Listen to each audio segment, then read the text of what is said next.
Halo Rencang.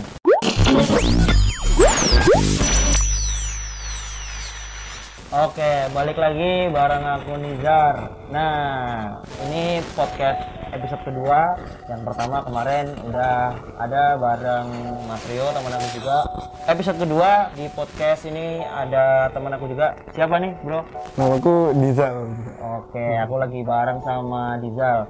Kesibukan sehari-hari? Kesibukan sehari-hari cuci sepatu, jaga toko sepatu, gitu. Nulis artikel juga buat. Berarti memang kesehariannya langsung bergelut di bidang sneakers nih. Iya. Cuci sepatu, jaga toko sepatu, bikin artikel tentang sepatu. Pas banget nih, kita mau ngobrol-ngobrol tentang sepatu juga. Iya. Nah, tentang cuci sepatu dulu deh. Awal terjun di bidang cuci sepatu dari tahun berapa sih? Awal terjun dunia cuci sepatu 2015. 4 tahun lah. Iya, nyaris 4. Nyaris 4 tahun. Nah, itu nyuci sepatu mulai di Jogja atau di mana nih? Jadi aku kan dari Semarang nih asalku. Oke, asalnya dari Semarang. Dulu aku sempat awal kali kerja di tempat cuci sepatu franchise gitu lah. Oke, di Semarang berarti Iya, ya? di Semarang. Oke, di Semarang. Terus habis itu mulai ngerasa mantep ilmunya, aku bantuin kakak sepupuku buka di Tangsel, ada toko cuci sepatu. Oh, berarti sempat nyuci di Tangsel juga? Iya, sempat bantuin buka lah karena hasil belajar, hasil curian kita. Ya sebenarnya bukan hasil curian sih, ilmu. hasil pembelajaran. Ya, hasil pembelajaran itu kita dapat, terus habis itu kita bikin di Tangsel. Terus aku ngerasa pengen punya sendiri juga, akhirnya aku buka di Semarang sih. Cuman tidak selancar itu ternyata usaha. Ada struggle. Terus setelah itu mulai ke Jogja? Mulai ke Jogja awal tahun 2018 karena pindah kuliah, jadi pergi ke Jogja, terus nganggur nggak ada kerjaan. Ternyata dikasih kerjaan cuci sepatu lagi. Jadi kayak cuci sepatu lagi. Rezekinya ke arah situ-situ aja sih kayaknya. Cuci sepatu ya. Dua bulan di Jogja, habis itu langsung kerja cuci sepatu. Oke. Nah, di Jogja selain cuci sepatu kan tadi jaga toko sepatu juga tuh. Nah, itu di tempat yang sama berarti? Iya, di tempat yang sama. Oke, di tempat yang sama. Nah, mungkin pendengar atau penonton podcast ini pengen tahu nih, bisa disebutin dong. Apa? Oh, nama tempatnya. Nama tempatnya tuh boogie.id. Store sneakersnya dan tempat cuci sepatunya ya jadi satu. Jadi mungkin teman-teman kalau mau nyuci sepatu dan langsung digarap sama Bro Dizal bisa nih datang. Alamatnya di mana nih? Alamatnya di Jalan Kaliurang KM 5,5 di ancer-ancernya nih Tempo Gelato Jakarta. Aduh, kesebut Tempo Gelato. Ya enggak apa-apa. Tempo Gelato hari ini gratis. Tolong ini. Hari ini gratis Tempo Gelato. Nah, masuk ke ada Gang Buni namanya, di situ tempatnya. Sekitar 100 meteran lah masuk ke dalam gang. Oke, itu tadi di pokoknya Gang Samping Tempo Gelato, kalian masuk sekitar 100 meter kanan jalan, kalian bisa nemuin Boogie ID. Di situ toko sneakers dan ada cuci sepatunya juga. Nah, pasti koleksi sneakers juga dong? Iya, dikit-dikit. Orang yang koleksi sneakers pasti otomatis nih kalau kita pakai sneakers kita jadi mikirin atasnya nih. Ya celananya, ya atasnya, ya kaosnya, ya jaketnya. Nah, itu kira-kira kalau kamu nih selalu mikirin matchingnya atau yang bodo amat lah gitu. Asal sneakersnya bagus gitu ya. Kalau aku sih sebenarnya lebih ke mix and match-nya sih, karena sejauh aku lihat tuh kadang orang ada yang sneakersnya bagus banget tapi atasnya kayak kedodoran caur lah gitu dia pakai. Jadi kadang tuh ada orang yang sneakersnya bagus tapi atasannya nggak bagus gitu. Kalau aku tuh lebih ke nyari referensi aja sih, misal gimana sih caranya, misal aku punya vest gitu, jack outer. Itu gimana sih cara makainya biar enak gitu, biar kelihatan bagus dan nggak alay gitu misalnya. Nah, kadang aku nyari di Pinterest sih. Pinterest tuh udah yang paling bagus banget buat kita nyari referensi outfit ya. Outfit ya, nanti baru setelah kita dapat, aku punya nih sepatunya nih warna, misal aku harus pakai sepatu putih polos, aku punya nih sepatu putih polos gitu. Berarti tinggal atasnya diapain? Iya, atasnya diapain. Terus nanti, wih, style ini misal techwear pakai vest, punya nggak ya aku vestnya ya? Oh, ada nih aku vestnya. Jadi Jadi aku lebih ke mix and match karena budget kita kadang-kadang terbatas kan ya. Jadi kita lebih ke gimana caranya biar apa yang kita punya tuh kita manfaatin biar bagus sih. Oke. Soal outfit juga nih, soal style. Yang lagi rame sekarang nih kan tentang style-style yang ngarah ke techwear gitu lah ya. Techwear, terus style-style zaman-zaman dulu edgy gitu. Nah, kamu sendiri tuh ngelihatnya apa langsung kamu ikutin juga? Kan banyak tuh yang ada orang, tipikal orang yang ngelihat influencer atau ngelihat orang-orang yang mereka rasa itu berpengaruh sama mereka, terus wah mereka stylenya gini, terus kamu juga ngikutin. Nah, apa kamu juga gitu atau yang kamu tetap mikirin kalau kamu nggak cocok ya kamu nggak akan pakai kayak gitu? Kira-kira gimana? Kalau aku sih, aku juga lihat dari beberapa influencer sih. Gitu. Maksudnya yang masih masuk akal lah untuk kita ikuti dengan budget kita yang minim, dengan apa ya, kita lingkungannya bukan di lingkungan yang kayak kita misal pakai baju yang benar-benar mencolok tuh kelihatannya biasa aja, enggak kan? Pasti kalau kita ngikutin influencer 100% kita terlalu mencolok sih kalau menurutku. Jadi aku biasanya ngikutin yang kira-kira masih masuk akal kita pakai ya kita pakai. Oke, ada lagi nih ya lumayan rame lah di sekitar 2018-2019 nih tentang thrifting nih, kalau bahasa Jawanya ngawul. Ngawul. Nah, menurut kamu tentang awal-awal yang sekarang mulai digemari banyak orang, banyak anak muda, anak-anak milenial pun sekarang mungkin udah pada ikut ngawul juga. Anak-anak sneakers Jakarta pun yang mungkin ya, aku juga nggak tahu, mungkin dulunya mereka tidak menyentuh itu, tidak support itu, jadi sekarang bisa ngarah ke situ tuh. Menurut kamu pribadi gimana? Kalau aku dulu anaknya awal banget, aku dulu pernah ikut orang mas-mas second hand gitu kalau misalnya lagi bakulan. Oh ini ya second hand Instagram gitu ya? Iya, second hand Instagram tuh bakulannya di mana sih, aku penasaran kan. Akhirnya aku punya teman, aku ngobrol-ngobrol, aku ikutlah dia di mana dia ngambil barang gitu segala macam. Wah rumit tuh dulu tuh sempet yang kayak jam 3 pagi tuh kita datang ke tempat yang paginya mau jadi Car Free Day kalau di Semarang. Oh ya. Nah, terus ada toko-toko ada mobil awul. Iya, gitu mobil-mobil awul itu udah dari mana-mana tuh, dari Ungaran, dari Jepara gitu-gitu kumpul di situ. Nah, kita ubek-ubek tuh, kita cariin, terus habis itu awalnya buat pemakaian sendiri nih, tapi lama-lama temanku tuh yang kayak aku ganti ya gitu, mau nggak gitu, aku bayarin. Nah, terus aku ngawul. Sebenarnya fenomena awul tuh nggak bermasalah sih aslinya. Cuman ya kita jangan kaget-kaget aja sih, maksudnya kadang kan orang ada yang kaget nih, orang ngawul terus aku ikut ngawul. Iya benar, maksudnya jadi kebawa hype-nya gitu. Dan kalau sekarang aku lihat kadang-kadang awal masih ada sih yang harganya masuk akal, tapi ada juga yang nggak masuk akal nih. Karena fenomena hype-nya itu. Iya, lagi hype-nya jadi nggak bagus pasarnya gitu. Padahal orang tuh ekspektasinya ketika dia ngawul tuh dia dapat barang yang lumayan dengan harga yang murah gitu kan. Nah, akhir-akhir ini agak salahnya sih barangnya biasa aja nih, tapi begitu orangnya lihat, wah ada mereknya apa gitu, dari brand apa, akhirnya diambil dijual harganya mahal. Dan yang jelek lagi dari ngawul tuh kadang ini di luar awul baju ya, awul sepatu gitu ya, kadang second tuh ada yang dia sebenarnya nggak tahu barang itu ori atau fake gitu, tapi digas aja gitu. Digas dengan harga mahal gitu, harga ori gitu. Okay. Padahal barangnya fake. Itu pinter-pinter kita aja sih jadi bayar. Kalau seller kan kadang ngerti, kadang enggak gitu. Dulu waktu mulai ya ngawul-ngawul gitulah. Kira-kira dari kapan tuh? Dari SMA kah? Dari SMA sih aku ngawul. SMA ya? SMA. Ya, udah lama banget berarti. Sebelum hidup di skena sneaker, hidup di skena awul dulu sebenarnya.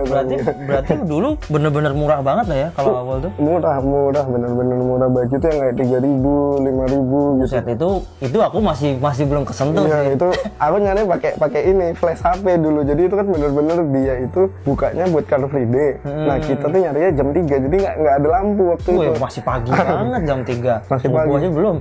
Jadi dari rumah berangkat jam 2, nyampe sana pakai masker, pakai flash, nyari-nyari satu-satu. Digundukan gitu ya? Digundukan atau dihanger-hanger gitu, baunya udah sampai rumah udah ciri khas banget. Pokoknya buat kalian semua yang sering ngawul pasti ciri khas banget bau-bau awul. Iya, gitu. Bau-bau awul kalian pasti tahu. Cuman memang sebenarnya asiknya ngawul tuh waktu itu. Iya, waktu itu asiknya ngawul tuh sebenarnya bukan semata-mata kasarnya bukan semata-mata karena pengen murah atau kita nggak nggak punya duit.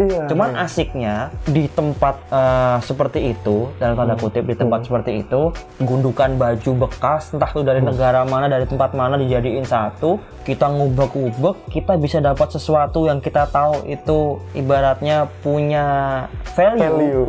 Itu tuh kita bisa kayak, wah anjir dapat ini nih, dapat brand ini nih. Kadang ya bisa kita pakai sendiri, kadang kalau emang kita ini kita bisa jual gitu loh. Cuman sekarang jadi agak gimananya tuh semua jadi pada ikut, dan fenomena ini bisa menurutku pribadi menurutku pribadi jadi kayak gimana ya, jadi pada tahu semua, terus pada tahu kalau ini tuh barang mahal, dan penjualnya pun jadi ikut tahu dan ikut ngemahalin. Jadi nggak asik. Jadi nggak asik.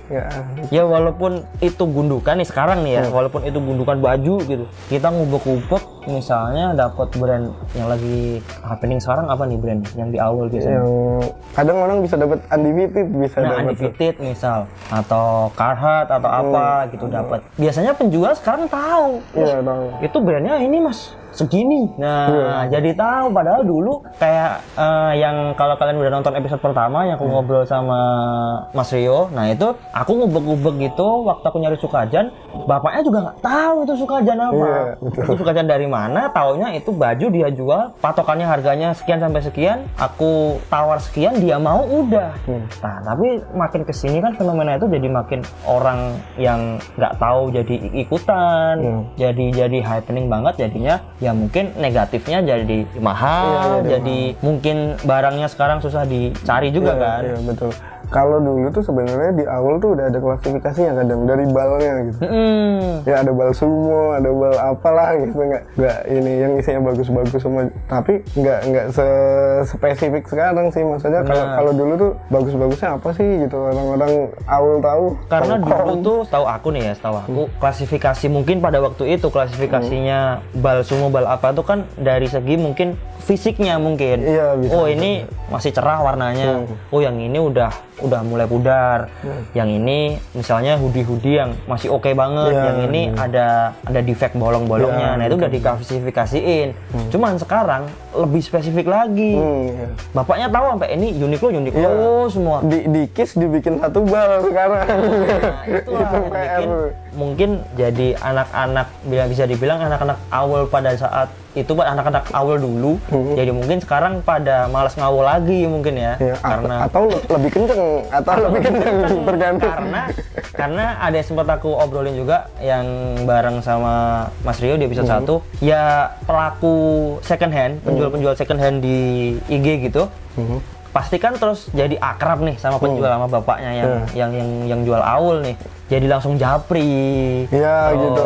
Tanya nih kapan nih ada karung dateng gitu, kapan nih ada bal-bal dateng gitu. Begitu datang ya sebelum hari misalnya pasar apa, misalnya Minggu Car Free Day dibuka, dianya udah datang Jumat kayak datang Kamis, dia langsung ngebuka sendiri, dia berani nembak harga sekian. Maksudnya mungkin nggak enaknya sekarang di situ.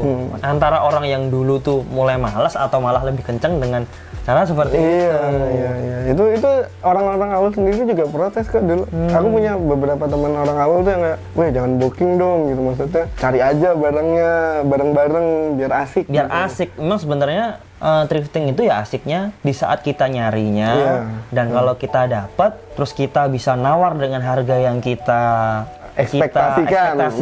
Itu benar-benar kayak dapetin, wah ini nih, dapat hoodie keren, desainnya bagus. Sebenarnya kan sekarang kalau fenomena sekarang yang aku lihat di YouTube, di beberapa sosial media orang pada ngawul gitu, terlebih anak-anak Jakarta nih ya, mereka tuh lebih ke desain, looknya tuh cuttingnya ini sekarang mungkin lebih nggak ke brandnya kali ya. Mungkin masih ada beberapa orang yang tetap ngejar brand, cuman sekarang yang aku lihat tuh mereka kayak nyari mix and match-nya di awal gitu. Itu alternatif terbaik sih, daripada kita berburu brandnya, mending kita cari yang cuttingannya bagus atau desainnya bagus. Karena memang sebenarnya di sisi lain kita bisa dapat harga murah. Itu juga ibaratnya kayak di sisi lain kita emang misalnya pengen konsumtif beli-beli baju, cuman kita juga bisa ngatur pengeluaran kita nih. Mungkin bisa larinya ke thrifting itu tadi. Kalau dari kamu sendiri jelek nggak sih budaya thrifting itu? Sebenarnya sih, bagus asal nggak yang kayak merek-mereknya doang, kita nggak peduli apa-apanya gitu, terus buat dijual lagi dengan harga yang tinggi gitu. Kalau buat dipakai sendiri sih aman sih kalau menurut lo. Karena kan banyak beberapa aku dengar, aku lihat juga mungkin di komen-komen gitu, pandangan orang awam tentang anak-anak sekarang yang pada ngawul tuh kok nyari bekas sih, kok nyari bekas sih, apa nggak takut mungkin barang itu buangan dari luar ya, mungkin orangnya dulu penyakitan, tanda kutip penyakitan gitu. Itu banyak banget loh.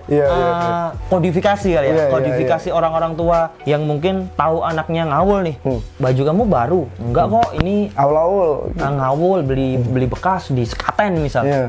Kok beli bekas sih, nanti kalau tahu orang yang dulu pakai penyakitan gimana, kalau ini dulu gimana. Nah, untuk menanggulangi hal-hal kayak gitu dari kamu sendiri biasanya gimana? Kalau aku dulu ya, jadi aku nggak pernah dimarahin karena ngawul kayak gitu, dan aku dikasih tahu sama ibuku gitu, kamu kalau habis dapat dari itu, ini bajunya nih dimasak, direbus. Oh iya, benar.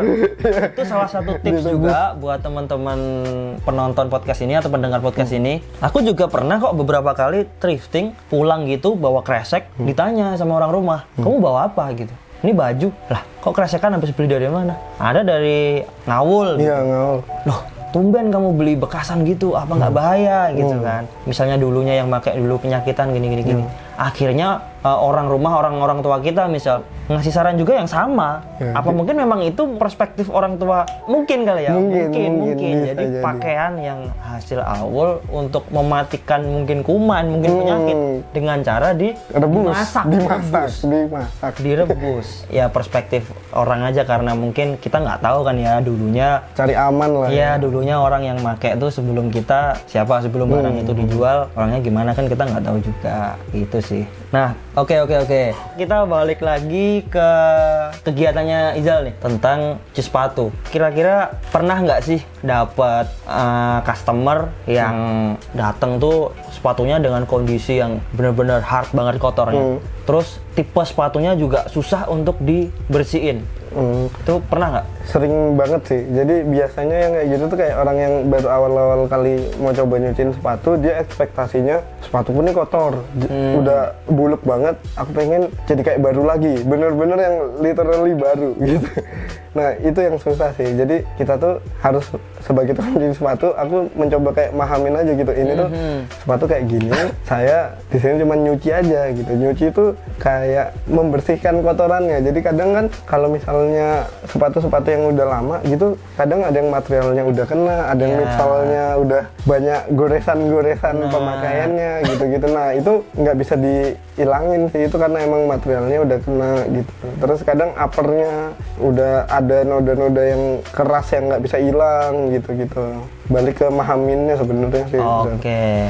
Tapi untuk tipenya sendiri pernah nggak sih kayak dapat bukan karena kotornya nih, tapi karena emang tipe sneakers A nih atau sneakers B nih emang susah untuk dicuci gitu. Ya kalau dulu tuh masih checker, permasalahan klasik dicuci sepatu tuh fans checkerboard itu checkernya luntur dulu. Oh iya, banyak banget tuh, sempat beberapa temanku juga yang punya checker dicuciin gitu, akhirnya checkernya luntur. Akhirnya di repaint segala macam. Cuman kan makin kesini kan makin ada lah gitu cara-cara kita gimana caranya biar checkernya nggak kena gitu. Kalau sekarang tuh justru jatuh lebih ke bahan sih. Bahan tuh kayak sweat itu kalau kita cara nyucinya salah itu bisa mati dia. Jadi sweat itu kan empuk tuh. Nanti kalau misalnya kita salah-salah nyuci jadi keras gitu. Kasusnya tuh kayak mati segala macam. Cuman selama kita berjalan nyuci sepatu kita sambil belajar juga sih, kita riset gimana caranya biar nggak mati sweatnya segala macam. Tetap bersih ya. Maksudnya kadang kan kita tuh karena takut beberapa orang tukang cuci juga kadang takut ngerjain sepatu, jadi nggak bersih karena menghindari ini apa namanya resiko-resiko itu gitu. Oke, mungkin karena bahan dari sepatu satu yang lainnya tuh kan beda kali ya. Beda. Dia untuk ngindarin resiko mungkin sweatnya mati atau mungkin materialnya nanti gimana, itu ada trik-trik tertentu. Iya, kan? ada trik-triknya sih. Benar. Nah, maksudnya itu mungkin teman-teman semua buat para penonton podcast ini, pendengar podcast ini, biar tahu, maksudnya buat yang awal-awal nih pengen nyuciin sepatu di tempat-tempat cuci sepatu, maksudnya ya jangan terlalu expect tinggi kalau memang kondisinya nggak bagus. Harus paling nggak kita tuh waktu kita naruh sepatu di tempat cleaning itu kita kenali dulu sepatu kita nih kondisinya kayak gimana, benar. lemnya gimana, terus uppernya ada masalah apa sih kita kenalin dulu sih. Cuman kadang aku juga ngasih tahu sih ke customer, semisal Mas ini uppernya udah kayak gini nih, ini nanti kalau kita cuci bakal seperti ini kondisinya gitu. Jadi benar. Aku ngajak si customernya itu buat komunikasi aja, jadi biar sama-sama mengerti lah. Iya, mungkin malah yang sebelumnya customernya tuh nggak tahu kondisi sepatunya, mungkin kan karena mungkin orang awam lah ya, maksudnya asal pakai aja, tapi tahu ada jasa cuci sepatu, oke lah aku cuciin. Nah, mungkin dari situ jadi tahu, oh ternyata kondisi sepatuku lemnya udah gini, atau ternyata materialnya udah kayak gini, jadi tahu. Bagus juga.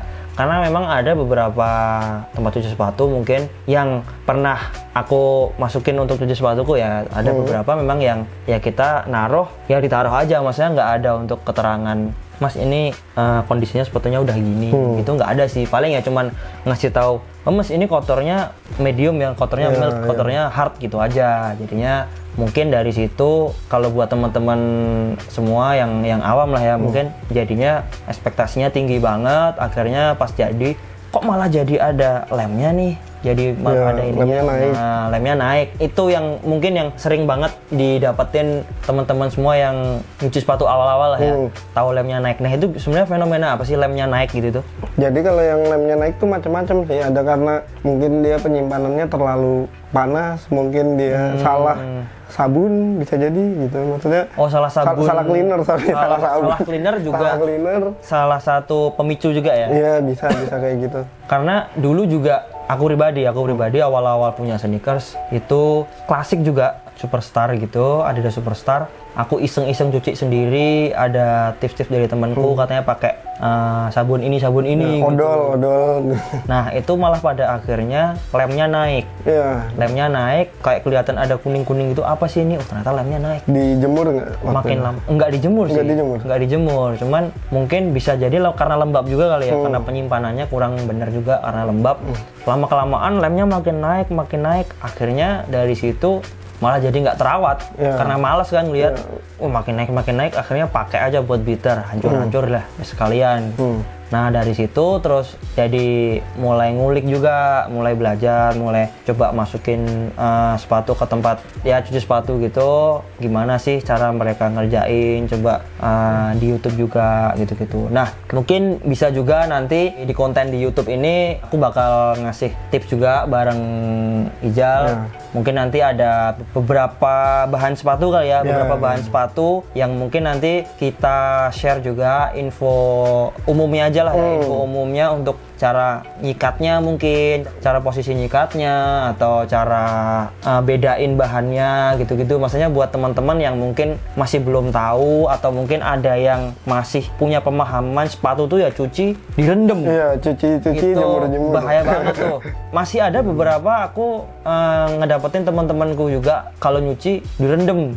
Pakai deterjen direndam, dijemur. Nah, itu menurutmu salah nggak sih? Bahkan nih Zar, orang-orang tahu nih aku kalau ditanya kerjaannya apa, cuci sepatu gitu. Oh, nyuci sepatu tuh dimasukin ke mesin cuci gitu terus dijemur ya gitu. Waduh. Ada juga ada yang kayak gitu. Karena di tempat laundryan pun ada juga yang beberapa yang masukin sepatu. Ada. Mas di laundryan depan kosanku ada cuci sepatu dimasukin ke mesin cuci. Nah, itu bisa jadi closing juga nih. Menurutmu kayak gitu tuh dibenarkan atau salah? Enggak sih, benar-benar enggak dibenarkan untuk sepatunya dan untuk mesin cucinya. Buat kalian yang biasa nyuci, rusak mesin cucinya harganya pasti. Oke, jadi dari sepatunya pun juga nggak bagus, pasti nggak akan lama, nggak akan lama sepatunya. Dan dari segi kalau kalian pakai mesin cuci juga bisa mempercepat rusak mesin cucinya juga ya. Iya, sepatu itu kan harusnya di handle with care. Oke, tuh tadi ada obrolanku bareng Ijal tentang ya cuci sepatu, tentang kegiatannya Ijal, tentang thrifting juga, tentang awal-awal. Jadi mungkin dari teman-teman ada beberapa yang sama juga kegiatannya kayak kita bisa sharing juga di kolom komentar. Gitu aja sih ngobrol-ngobrol kita, panjang juga lah ya. Lumayan panjang. Ini episode kedua. Kalau kalian suka, kalian bisa like, kalian bisa komen juga. Kalian pengen aku ngobrol-ngobrol sama siapa lagi di episode selanjutnya, pokoknya kalian komen di bawah. Kalian juga bisa kasih tips, kalian bisa ngobrol-ngobrol juga tentang apa yang kita obrolin tadi. Mungkin kalian kurang sependapat, gak masalah, kalian bisa obrolin juga di kolom komentar. Dan yang pasti kalian subscribe channel ini buat perkembangan channel ini. Oh iya, kalian juga bisa follow sosial medianya Ijal di @sakifdizal. Dan bisa di follow juga Instagramku di @nizar_miftah. Oke, gitu aja. Sorry kalau ada salah-salah kata dari kita berdua. Aku Nizar. Aku Dizal. See you di episode selanjutnya. Bye-bye.